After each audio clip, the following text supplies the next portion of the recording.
Hello बच्चों। तो अब टाइम आ गया है, कुछ दिन ही बचे हैं बोर्ड के एग्जाम्स में और अब टाइम है फाइनल स्ट्रेटजी का। और फाइनल स्ट्रेटजी आ चुकी है। सोशल साइंस के पेपर में कैसे स्कोर करना है ज़्यादा से ज़्यादा, उसके लिए वीडियो बनाया गया है। सीबीएसई बोर्ड्स के पेपर जल्दी ही आने वाले हैं, तो उसके लिए हमें क्या स्ट्रेटजी अपनानी चाहिए वो हम इसमें देखने वाले हैं। सोशल साइंस के लिए जो स्ट्रेटजी है उससे पहले मैं आपको एक चीज़ बताना चाहूँगा। ये एक कोट है, इसको ध्यान से देखें आप। The more you sweat on practice the less you bleed in the battle. इसका मतलब है कि जितना ज्यादा आप प्रैक्टिस पर पसीना बहाएंगे उतना ही ज्यादा आपका खून बहेगा, उतना ही कम आपका खून बहेगा बैटल में। इसका मतलब ये है कि जितनी अच्छी प्रैक्टिस, जितना अच्छा रिवीजन, जितने अच्छे मॉक पेपर्स, जितने अच्छे analysis of previous year questions, उतना ही ज्यादा चांसेस हैं कि आप फाइनल पेपर में भी अच्छा स्कोर करेंगे। Now we will start with the strategy. सबसे पहले हम देखते हैं कि हमारा गोल क्या है। देखो भाई, हमारा गोल ये है कि we have to score as much as we can. हमारा माइंडसेट होना चाहिए एक टॉपर वाला, जिससे हम ज्यादा से ज्यादा स्कोर कर सकें। Now what toppers believe, not magic, just mindset. Toppers किस चीज में मानते हैं? कोई मैजिक में नहीं मानते कि उस दिन ऐसा हो जाए कि पेपर इजी आ जाएगा, उस दिन ऐसा हो जाए कि ये हो जाएगा। नो नो, आप इन सब चीजों पर ना चलें। आप बेसिक रूल है कि एक स्ट्रेटजी बनाएं, एक स्ट्रेटजी को फॉलो करें। बहुत कॉम्प्लेक्स स्ट्रेटजी की जरूरत नहीं है, कुछ 4-5 बातें हैं, उनको ध्यान रखें, जो लगभग हर टॉपर में कॉमन होती है और वो आप भी फॉलो कर सकते हैं, जिससे आप अच्छा स्कोर कर सकते हैं अपने फाइनल एग्जाम्स में। ये चीज केवल सोशल साइंस ही नहीं, आपकी बाकी सब्जेक्ट्स में भी हेल्प करेगी। सबसे पहले हम स्ट्रेटजी की बात करें कि कौन सी स्ट्रेटजी या माइंडसेट हमें फॉलो करना है अच्छा स्कोर करने के लिए। वो है पहला, I will attempt every question. आपको ये मान के चलना है कि भले ही आपने पढ़ा है या नहीं पढ़ा है, आपको अटेम्प्ट सारे क्वेश्चन करने हैं। अगर इंटरनल चॉइस है वो बात अलग है, बट अगर आपको क्वेश्चंस जो बोले गए हैं कि कितने अटेम्प्ट करने हैं, ये क्वेश्चंस आपके सामने हैं, तो आपको सारे क्वेश्चंस अटेम्प्ट करने होंगे। This should be the first rule. ये आ जाता है बच्चे के मन में कई बार कि मैंने एक्स टॉपिक पढ़ा नहीं है, तो उस एक्स टॉपिक से अगर क्वेश्चन आएगा तो मैं नहीं करूंगा, छोड़ के चलूंगा, मान के चलता हूँ नहीं होगा। ऐसा नहीं है। एग्जाम से पहले देखो, आप पूरी मेहनत करो। एग्जाम से पहले आप पूरा प्रयास करो कि सब कुछ कवर हो सके, जितना ज्यादा आप पढ़ सके उतना अच्छा। लेकिन जब आप एग्जाम में बैठे हुए हैं, तब आपके लिए हर क्वेश्चन इक्वल वेटेज का होना चाहिए। हर क्वेश्चन को आपको बराबर इज्जत देनी है, हर क्वेश्चन को बराबर रिस्पेक्ट देनी है जितनी वो डिजर्व करता है। भले ही आपने पढ़ा हो नहीं पढ़ा हो, अपना बेस्ट देना है। तो first is I will attempt every question. दूसरा है आई विल फॉलो एनसीईआरटी। जो भी हमें क्लासेस में आपको पीपीटी मिली है हर चैप्टर्स की, वो और जो बुकलेट आपको यहाँ से मिली है, I will follow NCERT, PPT and booklet and not rumours कि भाई वो टॉपिक इंपॉर्टेंट है, ये क्वेश्चन इंपॉर्टेंट है। नहीं, आपके टीचर्स, आपकी बुकलेट, आपकी पीपीटी और एनसीईआरटी जो सबका बॉस है भाई, वो आपको सब कुछ बता के रखता है, सब कुछ बता के रखता है कि कौन सी चीज कहाँ पर कितनी आएगी, तो आपको उसी को फॉलो करना है। इसको आप ध्यान रखें। NCERT is my boss, guides are optional. आपके लिए प्राइम फोकस होना चाहिए एनसीईआरटी, उसकी हेडिंग्स, उसके टॉपिक्स, उसकी लैंग्वेज। और गाइड्स जो है, जो बहुत सारी मार्केट में आती हैं, उसको आप ऑप्शनल रखें, उसको हम बाद में देखेंगे। सबसे पहले हम देखेंगे अपनी बुक को, फिर हम देखेंगे अपनी पीपीटी को, फिर हम देखेंगे बुकलेट को। उतने में आप एग्जाम कर लेंगे। इसके बाद है I revise more than I read. एक रूल होता है भाई, आपको ज्यादा से ज्यादा रिवाइज करना होगा। एक रूल होता है 3R का, the rule of 3R। 3R का रूल क्या है भाई? 3R का rule is very simple rule. 3R का रूल है रीड, रिवाइज एंड रिपीट। आपको ये 3 चीजें करनी है। पढ़ना है, रिवीजन करना है, फिर से रिपीट करना है, फिर पढ़ना है और फिर रिवीजन करना है। यानी आपको रीड करना है, रिवाइज करना है और इस चीज को फिर से बार बार लूप में चलाना है। इसके बाद average students read more, toppers repeat more. आपको रिपीट ज्यादा करना है, रिवाइज ज्यादा करना है। बहुत ज्यादा पढ़ने से अच्छा है जो आपने पढ़ा है साल भर या पिछले 6 महीनों में या पिछले 3 महीनों में, जो भी आपने पढ़ा है उसको पहले बहुत अच्छा कर लें, उसके बाद किसी नए टॉपिक पर जाएं। ठीक है। इसके बाद आगे हम देखते हैं एक एक सब्जेक्ट वाइज कि हमें कैसे अप्रोच रखनी है अलग अलग सब्जेक्ट्स में सोशल साइंस में। देखो, एक ये बात आती है कि सोशल साइंस में तो सर पूरे में से पूरे मार्क्स भी नहीं आ सकते, एक्स वाई जेड। तो देखो, ये सब बातें जो मार्केट में चलती हैं, इसको आप एक बार फेंकें। ये सब बातों को फॉलो ना करें प्लीज। देखो क्या है कि आपको ये बात समझनी होगी कि टॉपर्स की या जो अच्छा मार्क्स कर रहे हैं बच्चे, जो अच्छे नंबर लेके आ रहे हैं, उन सभी में एक चीज कॉमन होती है, और वो ये कि उनका कंपटीशन उनके खुद से होता है ना। हम सबका कंपटीशन हमसे ही होना चाहिए, ना कि किसी और से। और हमारा कंपटीशन हमसे है, इसका मतलब ये है कि हम ये चाहते हैं कि डे बाय डे हम बेहतर से बेहतर बनते जाएं। सो आप इन सब चीज़ों को भूल जाएं कि इसमें कितने मार्क्स आते हैं, सोशल में कितने नहीं आते हैं। आपको मैं हर सब्जेक्ट की अप्रोच बता रहा हूँ कि आप हर सब्जेक्ट में किस अप्रोच को फॉलो करेंगे, जिसके माध्यम से आपको वो सब्जेक्ट में अच्छे मार्क्स स्कोर करने में मदद मिलेगी। सबसे पहला हिस्ट्री। हिस्ट्री में क्या है? Score with stories. सबसे पहले आप ये ध्यान रखें कि हिस्ट्री को आपको स्टोरीज की तरह थोड़ा सा पढ़ना है, ना कि फैक्ट्स की तरह। अगर आप क्रैमिंग करेंगे, रोट लर्निंग करेंगे, तो it would be very difficult to score good in history, because in history there are many facts, so many facts. इतने सारे फैक्ट्स आप रिवीजन करें, आपको याद रहें, थोड़ा डिफिकल्ट हो जाता है। लेकिन if you have the story, if you have the background, then it becomes easy to learn, to remember those facts. अगर आपके पास एक कहानी है कि क्यों गांधी ने खेड़ा सत्याग्रह किया, चंपारण सत्याग्रह किया, अहमदाबाद मिल स्ट्राइक क्यों ही, if you have the story of कि why Gandhi ji did this, तो आपको वो डेटा याद करने में भी मदद मिलेगी कि वो कौन से ईयर में हुआ, कहाँ पर हुआ, कौन सी स्टेट में हुआ, रीजन क्या थे। हिस्ट्री को पढ़ने का एक तरीका है कि आप इन 3 चीजों पर फोकस करें। वो क्या है? कॉज, इफेक्ट्स और इवेंट्स। कोई भी चीज हो रही है, उसके पीछे का कॉज और उसके इफेक्ट्स और वो इवेंट क्या थे। फॉर एग्जाम्पल, इन 3 चीज़ों का अच्छा एग्जाम्पल मैं आपको बताऊं, जैसे for example Ahmedabad nationalism in India में है ये, Ahmedabad mill strike. This strike happened under the guidance of Mahatma Gandhi. Now ये एक इवेंट है, ये इवेंट है, ये क्या है? एक इवेंट। और इस इवेंट से पहले कुछ रहा होगा कॉज, तो आपको कॉज को भी समझना है। और इवेंट के बाद क्या इफेक्ट्स हुए, इंडिया की नेशनलिज्म की जर्नी में क्या बदलाव आया, या कुछ बदलाव आया भी या नहीं आया, ब्रिटिशर्स का माइंडसेट कैसे बदला या नहीं बदला, तो वो हमें थोड़ा सा देखना होगा। सो हम 3 चीजों में देखेंगे, cause, event and effect. Mahatma Buddha ने भी कहा है कि अगर कोई भी चीज है तो वो इसलिए है क्योंकि उसका कॉज रहा होगा। इसको बोलते हैं लॉ ऑफ कॉजल एफिशिएंसी, है ना। बहुत सिंपल सी बात है कि अगर कोई भी चीज है तो उसका कुछ ना कुछ कॉज तो रहा ही होगा, और अगर कॉज हुआ है तो उसका कुछ ना कुछ इफेक्ट तो होगा ही। इफ देयर इज कॉज, तो then there must have been, if there is an effect, then there must have been a preceding cause, और अगर कॉज है then there will be a successive effect. Simple सी बात है, तो इसको आप ध्यान रखें। डेट्स और पर्सनैलिटीज पर हम स्पेशल फोकस रखेंगे। अपने घर में, अपनी टेबल पे, अपनी बुक्स में आप अलग अलग डेट्स को छोटे छोटे स्ट्रिप्स में, छोटे छोटे स्टिकी पेपर्स जो आते हैं उनमें लिख सकते हैं, और उनको स्टिक कर लें, चिपका लें, लिख लें, बार बार रिवीजन करें चलते फिरते में, जिससे वो आपकी कॉपीज में और आपके दिमाग में दोनों में ही एकदम फिट हो जाएं, बिल्कुल आपको अच्छे से याद हो जाए। सो ये आपको ध्यान रखना होगा हिस्ट्री में। ओके, हिस्ट्री के बाद अब आता है ज्योग्राफी, कि ज्योग्राफी को आपको कैसे टैकल करना है। ज्योग्राफी में देखो भाई, ज्योग्राफी में मेरा यही मानना है कि ज्योग्राफी को बिना मैप के पढ़ना पाप है। क्या है? पाप है। बिना मैप्स के ज्योग्राफी को पढ़ना पाप है। जैसे बिना डेट्स और पर्सनैलिटीज के आप हिस्ट्री के क्रोनोलॉजी को नहीं समझ सकते, उसी तरीके से आप बिना मैप्स के ज्योग्राफी को नहीं समझ सकते। भाई पॉसिबल ही नहीं है कि मुझे अगर ये नहीं पता है कि बेलाडेला माइंस जो कि कौन से राज्य में है, कौन से एरिया में है, पोर्ट से कितनी कनेक्टिविटी पर है, वो कितनी दूरी पर है, वो एक पोर्ट है विशाखापट्टनम, क्या उसके पास में होगा, कहाँ होगा, कहाँ हिंटरलैंड होगा। अगर मुझे ये सब बातें पता ही नहीं है, क्योंकि मैंने कभी इंडिया के मैप पे बेलाडेला या रानीगंज कभी बनाया नहीं है, सिंगरौली कभी बनाया नहीं है, coal mines, iron mines Raniganj है जैसे मैंने कभी बनाया नहीं है, तो फिर मैं कैसे उसको याद रख सकता हूँ। सो आपको ध्यान रखना है कि बिना मैप्स के ज्योग्राफी पढ़ना पाप है, और अगर आप मैप्स को फॉलो करते हैं तो आप अच्छे मार्क्स भी स्कोर कर सकते हैं। आपका काम है कि एग्जाम से कुछ दिन पहले जब आपको गैप मिलेगा तो डेली 3-4 दिन, 4-5 दिन आप 10 मिनट मैप की प्रैक्टिस पर दें। मैं आगे जब ब्लूप्रिंट के बारे में बात करूंगा तो उस ब्लूप्रिंट में मैं आपको ये बताऊंगा कि मैप से किस टाइप के क्वेश्चंस आ सकते हैं। आपको फोकस करना है रिसोर्सेज पर, इंडस्ट्रीज पर, क्रॉप्स पर, जो कि फेवरेट टॉपिक्स हैं ज्योग्राफी के। अगर आपने मैप्स बहुत अच्छे से कर लिए हैं तो आपके लिए ज्योग्राफी इजी हो जाती है। बिना मैप के ज्योग्राफी पढ़ना क्या है? पाप है। ओके, ज्योग्राफी के बाद अब आता है सिविक्स। सिविक्स में भाई कीवर्ड्स आर द किंग। देखो क्या होता है ना, हर सब्जेक्ट की एक टेक्निकल लैंग्वेज होती है।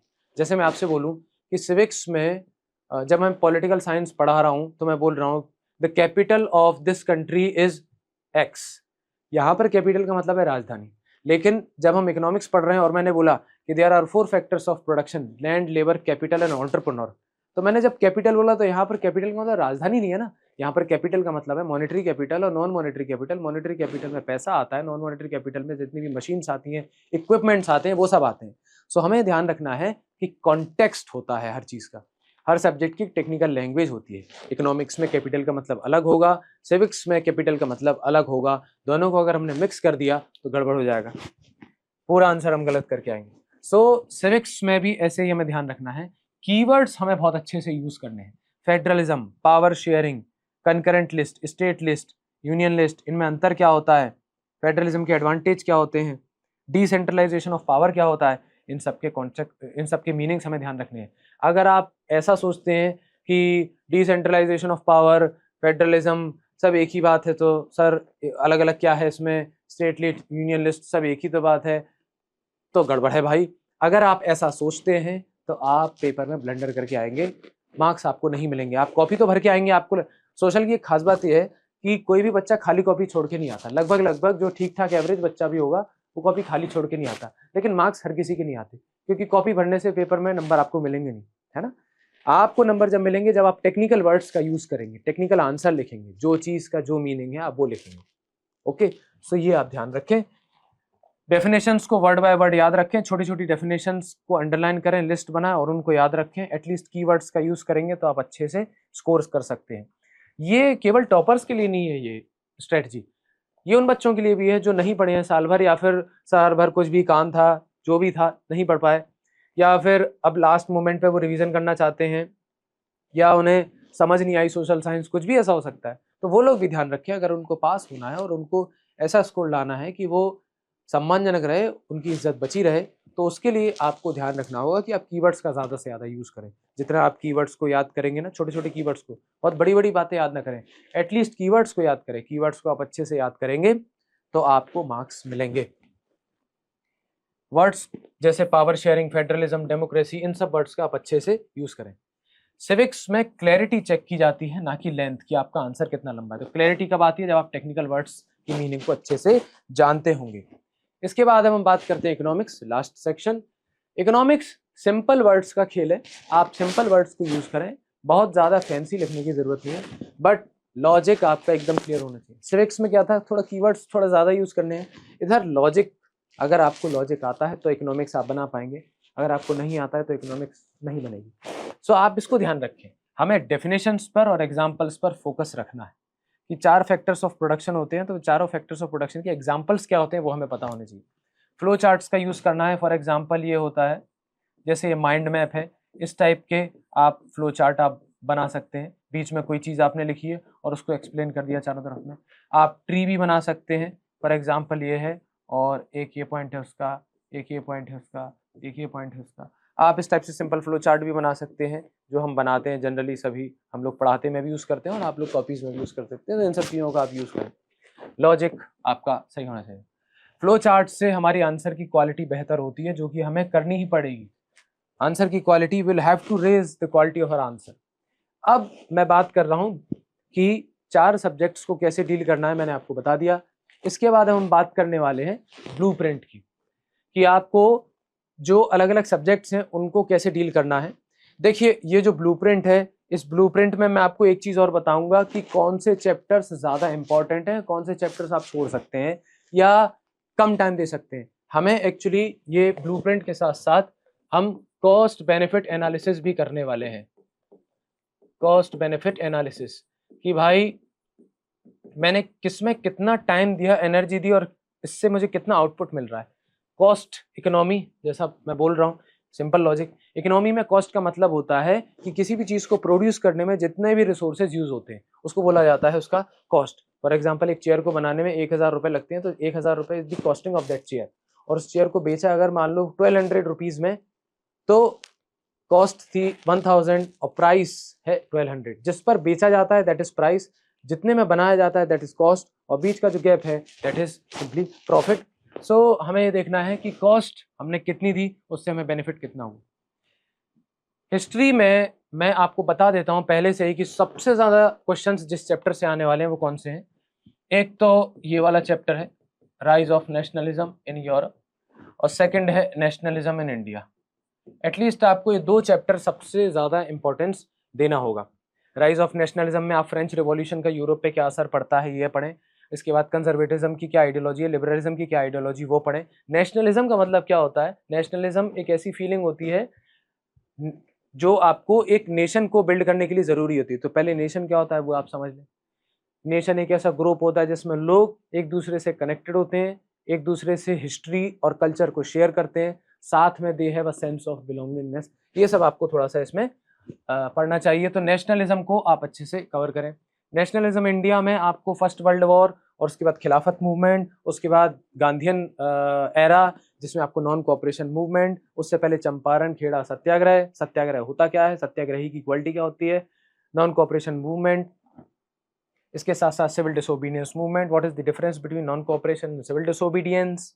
इसके साथ साथ फिर लास्ट में क्विट इंडिया मूवमेंट, उसी के साथ खत्म हो जाता है। एनसीईआरटी पार्टीशन पर ज़्यादा और इंडिपेंडेंस पर सच बात नहीं करती है। जो कॉम्प्लेक्स उस टाइम की कम्युनलिज्म जो चल रहा था और कॉम्प्लेक्स पॉलिटिकल डेवलपमेंट्स थे उस पर एनसीईआरटी बहुत ज़्यादा बात नहीं करती है 10th में। 12th में वो थोड़ा बहुत आता है। इसके बाद ये चैप्टर्स भी आप कवर कर सकते हैं, जैसे making of global world, industrialisation. Global world में आप प्री मॉडर्न एरा में क्या ट्रेड चलता था ये सब पढ़ेंगे।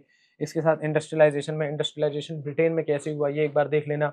फिर इंडिया में इंडस्ट्रियलाइजेशन क्या हुआ, प्रोटो इंडस्ट्रियलाइजेशन क्या था वो भी आप थोड़ा सा देख लेना।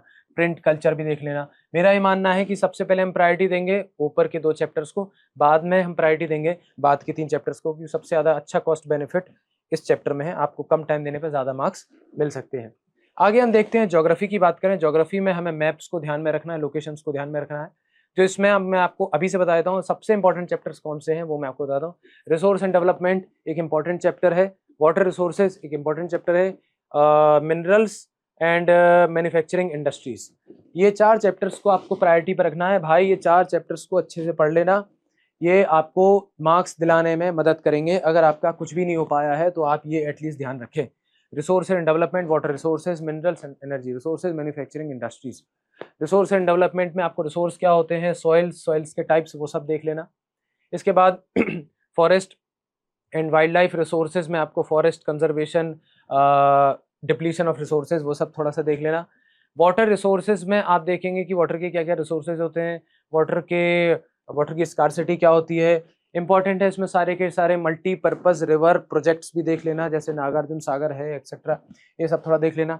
इसके बाद एग्रीकल्चर होता क्या है, एग्रीकल्चर के अलग अलग टाइप्स होते हैं, intensive agriculture, extensive agriculture, shifting cultivation etcetera. उसके बाद राइस कल्टीवेशन के एरियाज कौन से हैं, व्हीट कल्टीवेशन के एरिया कौन से हैं, ये सब भी आप थोड़ा देख लेना। इसके बाद मिनरल्स एंड एनर्जी रिसोर्सेज में इंडिया में ओवरऑल मिनरल्स की डेफिनेशन क्या होती है, मिनरल्स के टाइप्स क्या होते हैं, मिनरल्स कहाँ कहाँ पर मिलते हैं, कहाँ कहाँ पर आयरन माइंस हैं, कहाँ कहाँ पर कोल माइंस हैं, ये सब थोड़ा देख लेना। एनर्जी रिसोर्सेज में कहाँ कहाँ थर्मल पावर प्लांट्स हैं, न्यूक्लियर पावर प्लांट्स हैं, काकरापारा न्यूक्लियर पावर प्लांट्स है जैसे, या फिर थर्मल प्लांट्स में सिंगरौली है। Singrauli is also known as the energy capital of Madhya Pradesh. ये सब आपको थोड़ा देखना है। इसके बाद मैन्युफैक्चरिंग इंडस्ट्रीज आपको देखनी है, टेक्सटाइल इंडस्ट्री देख लेना, कॉटन टेक्सटाइल इंडस्ट्रीज वगैरह देख लेना, अलग अलग टाइप्स होते हैं। इसके बाद life lines of national economy हम देखेंगे, तो अलग अलग ट्रांसपोर्टेशन के मीडियम क्या है, इसमें 2 पार्ट्स में एटलीस्ट 2 चीज़ें तो अच्छे से कर लेना, जैसे एयरपोर्ट्स वगैरह जितने भी हैं उनकी लिस्ट अच्छे से, लोकेशन अच्छे से उनको समझ लेना, और जितने भी पोर्ट्स वगैरह हैं, जवाहरलाल नेहरू पोर्ट ट्रस्ट वगैरह, वो सब अच्छे से देख लेना। ये 4 चैप्टर्स को पहले आपको प्रायोरिटी देनी है। रिसोर्स एंड डेवलपमेंट में स्टार लगा देता हूँ कि these are the most important chapters, और वाटर रिसोर्सेज जो है बहुत ही इंपॉर्टेंट चैप्टर्स है, मिनरल्स वाला चैप्टर बहुत इंपॉर्टेंट है, और मैन्युफैक्चरिंग इंडस्ट्रीज। ये 4 chapters at least you should focus upon. इतना क्लियर हुआ कि नहीं हुआ सभी को? ओके, नाउ इसके बाद अब देखते हैं पॉलिटिकल साइंस। पॉलिटिकल साइंस में आपको क्या क्या पढ़ना है। पॉलिटिकल साइंस में पहले आपको बताता हूँ चैप्टर कौन से इंपॉर्टेंट है। एक तो पावर शेयरिंग एक इंपॉर्टेंट चैप्टर है, फिर फेडरलिज्म भाई एक इंपॉर्टेंट चैप्टर है, और उसके बाद पॉलिटिकल पार्टीज एक इंपॉर्टेंट चैप्टर है। 3 चैप्टर्स इसमें इंपॉर्टेंट है। पावर शेयरिंग में आप पढ़ें कि पावर शेयरिंग होती क्या है, पावर शेयरिंग का मतलब क्या है, उसका इंपॉर्टेंस क्या है, डिसेंट्रलाइजेशन ऑफ पावर क्या है। फिर आप फेडरलिज्म देखेंगे, फेडरलिज्म की डेफिनेशन क्या होती है, इंडिया में किस टाइप का फेडरलिज्म है, स्टेट लिस्ट क्या होती है, यूनियन लिस्ट क्या होती है, कंकरेंट लिस्ट क्या होती है, यूनियन गवर्नमेंट की पावर कहाँ तक है, स्टेट गवर्नमेंट की पावर कहाँ तक है, यूनियन लेजिस्लेचर की पावर कहाँ तक है, स्टेट लेजिस्लेचर की पावर कहाँ पर है, लोकल गवर्नमेंट का भी थोड़ा बहुत इसमें आता है, बट मेनली इसमें फेडरलिज्म है तो इसमें लेजिस्लेचर की बात होगी, एग्जीक्यूटिव की ज़्यादा बात नहीं होगी। जेंडर, रिलीजन और कास्ट में आप देखें जेंडर होता क्या है, जेंडर की वजह से इनइक्वलिटीज़ क्या है, इंडिया में क्या कंडीशन है। रिलीजन की वजह से हमारे इंडिया की सोसाइटी में रिलीजन बहुत सेंट्रल एलिमेंट है हमारा। उसके बाद हम देखेंगे कि रिलीजन की वजह से जो कम्युनलिज्म का एक इशू है based on communities and the differences between two different communities, conflicts जो हो रहे हैं उसको कम्युनलिज्म बोलते हैं। उसके साथ सेक्युलरिज्म, उसका इंपॉर्टेंस क्या है आज की दुनिया में, उसका रेलेवेंस क्या है। इसके बाद कास्ट की बेसिस, कास्ट का सिस्टम क्या है, कास्ट के बेसिस पर इनइक्वलिटीज़ क्या है। कास्ट के बारे में वैसे आपको हायर क्लासेस में और अच्छे से आता है, जब 11th-12th में सोशियोलॉजी आता है तब बहुत डिटेल में बताते हैं, जब आपकी समझ थोड़ी अच्छी हो जाती है कि आप कास्ट जैसे कॉम्प्लेक्स एंटिटी को समझ पाते हैं। इसके बाद पॉलिटिकल पार्टीज होती क्या है, उनका रेलेवेंस क्या है, regional political parties, national political parties, अब वो देख लेना। और लास्ट में डेमोक्रेसी के फायदे क्या है। 9th क्लास में भी है डेमोक्रेसी, 10th में भी है, 11th में भी है, 12th। डेमोक्रेसी तो भाई हर क्लास में आपको मिलेगी। सो एटलीस्ट ये 3 चैप्टर्स हम ध्यान रखेंगे, सबसे ज्यादा इंपॉर्टेंट है 3 चैप्टर्स। इसके बाद अब आता है इकोनॉमिक्स, लास्ट वाला सेक्शन है इकोनॉमिक्स। इकोनॉमिक्स में भी मैं बता देता हूँ सबसे इंपॉर्टेंट चैप्टर्स जो हैं जिन पे आपको फोकस करना है वो है डेवलपमेंट, जैसे सबसे ज्यादा क्वेश्चंस आ सकते हैं। इसके बाद मनी एंड क्रेडिट से भी ज्यादा क्वेश्चंस आ सकते हैं। मैं ये 2 आपको चैप्टर्स बता रहा हूँ। देखो अगर मैं आपको ये बोल दूं कि सारे चैप्टर्स इंपॉर्टेंट हैं या ये भी इंपॉर्टेंट है वो, तो फिर इस स्ट्रेटजी वीडियो का कोई मतलब नहीं है। स्ट्रेटजी वीडियो का मतलब है कि we have less time, we have more to cover, तो उसके लिए हम देखेंगे कि सबसे ज्यादा इंपॉर्टेंट कौन सा, पहले उसको प्रायोरिटी देंगे। सो उस प्रायोरिटी में हम देख रहे हैं कि डेवलपमेंट इधर है। इसके बाद मनी एंड क्रेडिट हो गया। सेक्टर्स ऑफ इंडियन इकोनॉमी में अच्छे से primary sector, secondary sector, tertiary sector, उनके बीच का डिफरेंस क्या होता है वो सब अच्छे से देख लेना। इसके बाद डेवलपमेंट की बात करें, डेवलपमेंट का मतलब क्या होता है, ह्यूमन डेवलपमेंट इंडेक्स क्या होता है, क्या केवल डेवलपमेंट का मतलब जीडीपी से है कि जीडीपी इंक्रीज हो रही है, जीएनपी इंक्रीज हो रही है, एनएनपी इंक्रीज हो रही है, क्या यही जीडीपी होता है, तो ये सब हमें देखना होगा। इसके बाद मनी और क्रेडिट के बारे में देखेंगे, मनी होती क्या है, मनी के टाइप्स क्या होते हैं। Globalisation and the Indian economy, globalisation का मतलब होता है कि when you connect your economy with the rest of the world, तो वो हो कैसे रहा है, इंडिया में हो क्या है, एमएनसी वगैरह क्या होती है, इन सबको थोड़ा सा देख लेना। लास्ट में consumer rights, why are they important to understand, हमें ये देखना होगा ना। इसके बाद मैं आपको एक बात बताऊं इसमें कि जो मैंने अभी आपको सारे चैप्टर्स बताए हैं, एक एक चैप्टर मैंने आपको डिस्कस कर दिया। एक चीज और है, मैं आपको थोड़ा सा मैप के बारे में बता देता हूं। देखिए आपका पेपर का पैटर्न किस टाइप से रहेगा, मैं आपको अभी बता देता हूं। सीबीएसई में 4 सेक्शंस आएंगे सोशल में, history, polity, geography and economy. History भी 20 मार्क्स का, पॉलिटिकल साइंस भी 20 मार्क्स का, ज्योग्राफी ऑल्सो 20 मार्क्स, और इकोनॉमी भी या इकोनॉमिक्स भी 20 मार्क्स। इस 20 में से 18 मार्क्स का थ्योरी आएगा और 2 मार्क्स का मैपिंग आएगा। मैपिंग कहाँ से आएगा, मैपिंग आएगा नेशनलिज्म इन इंडिया से, जहां पर आपको ये पता होना चाहिए कि गांधी जी के खेड़ा सत्याग्रह, तो खेड़ा कहाँ पर है, चंपारण कहाँ पर है, ये थोड़ा पता होना चाहिए। इसके बाद आपको जो कांग्रेस के सेशंस हुए हैं, सूरत सेशन, नागपुर सेशन, उनके बारे में थोड़ी जानकारी कि नागपुर कहाँ पर है, इस तरीके। सो इस तरीके से क्वेश्चंस आपको आ सकते हैं। इसके बाद पॉलिटिकल साइंस की बात करें तो उसमें पूरी थ्योरी ही आएगी 20 मार्क्स की, उसमें कोई मैपिंग नहीं है। ज्योग्राफी में आपको फिर वही 2 पार्ट्स होंगे, 17 मार्क्स की थ्योरी आपको आएगी और 3 मार्क्स का मैप वर्क आएगा। और इस मैप में आपको क्या आ सकते हैं, मैंने आपको बता दिए हैं। जैसे फॉर एग्जांपल रिसोर्सेज में सॉइल के एरियाज पढ़ लेना, सॉइल कौन सी कहाँ पर मिलती है, ये सब थोड़ा देख लेना। For example energy and resource, energy and minerals में आप देखेंगे कि मिनरल रिसोर्सेज की माइंस कहाँ पर हैं, बेलाडेला कहाँ पर है, रानीगंज कहाँ पर है, मयूरभंज कहाँ पर है, ये सब थोड़ा सा लोकेट कर लेना मैप में। इसके बाद हम देखते हैं इंडस्ट्रीज में, तो कॉटन इंडस्ट्रीज कहाँ पर हैं, आयरन बेस्ड इंडस्ट्रीज कहाँ पर है, उनकी लोकेशन थोड़ा सा मार्क कर लेना।